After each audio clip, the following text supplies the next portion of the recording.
Hello, my Chinese besties. If you're watching this, you're Chinese. It has occurred to me that a lot of you guys has not come to terms with your newfound Chinese identity. And let me just ask you this.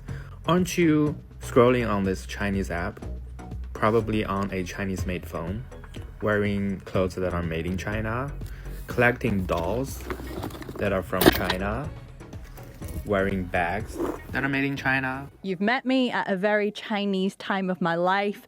Day one of China maxing.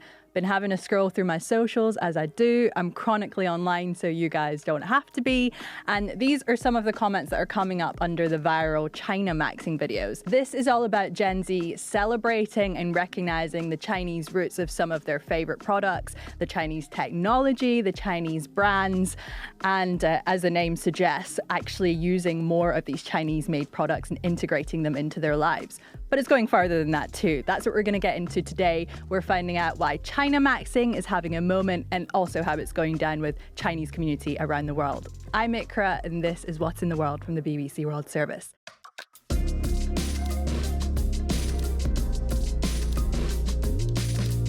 So let's get into it now. We've got Sean Yuan from the Global China Unit right here in the studio with me. Hello. And got Natalia Jimenez, who's down the line from New York. Hi. Okay, I wanted to start off by asking you both, putting you on the spot a little bit. How many things are you wearing or using from China at the moment? First of all, I'm made in China, so there's that. And I think it's a big one. Yes, I think my shoes are made in China probably, and the trousers, probably the jumper as well. But yeah, it's no secret that most of the things that we're wearing and using are probably made in China. Yeah, Natalia, what about you? I checked this morning and literally everything I'm wearing is made in China. And I didn't even do it on purpose. I even checked the manufacturer website for my shoes and it's also made in China. So I'm completely decked out today. I'm in uniform. I love it. So with Sean, would you say that is being China maxed or what is China maxing? China maxing has become a trend on social media in the past year or so, and I wouldn't necessarily put using all things made in China as the category of China maxing. What China maxing is essentially is to do things overtly Chinese. We're talking about, for example, we're talking about Asian squats, for example, drinking Tsingtao beer or chain smoking Zhonghua cigarettes, all those things. So when we're talking about made in China, for example, most people are not aware that the fact that the clothing they wear is Chinese, whereas for China maxing, they are deliberately projecting the image that they are trying to be Chinese, they're trying to do all the things essentially very, very Chinese. I've seen a lot of posts about this on TikTok, and we've got a clip from the influencer Chao Ban, so let's have a listen. I'm from China. I moved to the UK in 2016 for uni, and now I work and live in Manchester, UK. So why do I think this trend has become so big? I think there's many reasons why. I think people do love to be in a community, being welcomed to something new that they want to be part of. And China does have a lot to offer. There are centuries of traditions and health practices and way of living. So that's the influencer Chao Ban there. But Sean, have you seen similar kind of videos popping up on your For You page? Over the past few years, there's a trend of foreigners going to China.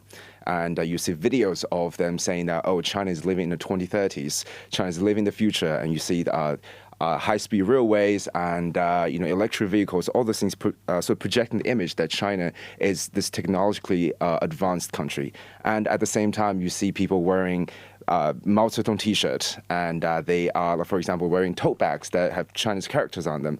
Those things that would sort of be unimaginable a few years ago start popping up on my page as well. Yeah, what about you, Natalia? What have you seen on your For You page? I mean, it's literally flooded my entire social media. I'm talking like across Instagram and TikTok. I'm getting vlogs of people who are documenting what it's like to be Chinese, day 1, day 2, day 3. They like literally do days long series, including like meals. So what they're eating, hot meals in the morning instead of cold, because one of the things we do in the US is that we love our cold stuff. We love our cold brew.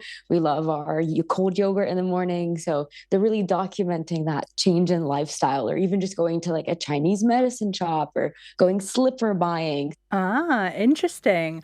But Sean, some people might think this is harmful and taps into stereotypes about China. I haven't given this quite a lot of thought because talking about stereotypes, growing up in China, you see these images of like previously, for example, just a decade ago, when you say you're Chinese, when you say you're doing things Chinese, that usually carried the kind of connotation that is not cool, like China's a copycat, all the things that made in China were usually, for example, quite cheap and, not good quality. That sort of reputation Chinese goods had garnered over the past decade or so. When I was a kid, for example, when I was in uni, the idea about East Asia has always been fascinated on Japan or Korea.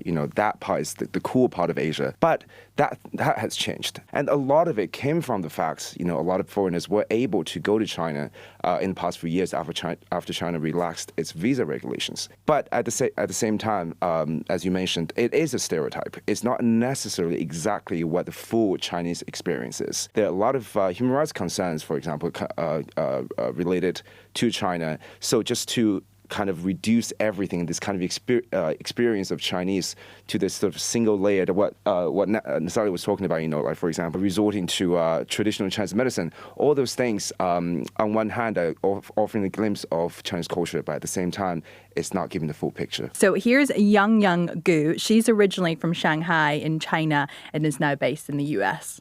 When it comes to China maxing, as a Chinese individual, I don't find it validating. I don't find it offensive either. I just see it as a shallow, convenient trend. I see it as one of those cases where cultural symbols are seen as exotic and they arouse people's curiosity, but at the end of the day, they are divorced from the cultures that they originate from. I could be wrong, but I get this vibe, especially in the US, that people are China maxing not because they truly love China or Chinese culture or Chinese people, but because they don't love what's happening in the US. There's this sense of dissatisfaction or resentment toward the current administration, so people are frantically looking for an alternative. I think social media also plays a huge role in popularizing China maxing. I actually wrote a comment about it. I think it's convenient to hop on any trend to avoid FOMO, and that trend happens to be China these days. The internet, especially social media, tends to have a young user base, and youngsters in school more or less rely on social media to establish or reinforce their identity nowadays.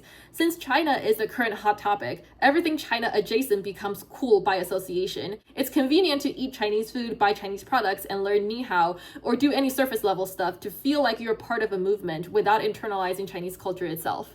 I remember being called slurs during the 2020 pandemic, so this switch up feels very icky. It seems to commodify elements of Chinese culture without having nuanced conversations about what it means to participate in the culture. Chinese culture is not perfect. China is not a perfect country, so I want people to stop demonizing, but also stop over-glamorizing my people and my culture. And also, here's Chao again with some of his thoughts on the trend. Growing up in China, I have always been really, really interested in Western culture. But now seeing people on TikTok so interested in China makes me feel really happy. I feel like I want to welcome them with open arms, and I'm very excited to share everything I know with everyone. I am personally thrilled to see that everybody is so interested. And I do think this is a really cool trend because it sparks a lot of meaningful conversations, meaningful communications between cultures, between countries. Natalia, to you in New York, why is China maxing? Why is this trend really taking off? It seems to have started with the big catalyst, so the TikTok ban drama that happened in the US last year. The owners of TikTok, ByteDance, are Chinese, and for the US, that caused national security concerns. So they temporarily banned the app, and a lot of users from TikTok went to RedNote. So that's a Chinese social media platform. And the feedback after that migration to the app was this bridging of the gap between American youth and Chinese youth. There was this new vision of China that was presented to them that wasn't filtered through a Western lens. That meant, Chinese daily life, street fashion, things as mundane as very fast delivery services and like futuristic cafes. It was all a very intimate portrayal of China that a lot of young Americans hadn't had access to yet. This is particularly relevant for the US and China, because I guess the relationship's been pretty tense recently, right? So on a government level, the relationship has been sliding downhill for years between China and the US, especially since Trump came into office for his second term in 2024. One of the flashpoints has been tariffs. So that's attacks on goods from other countries that are coming, in this case, to the US.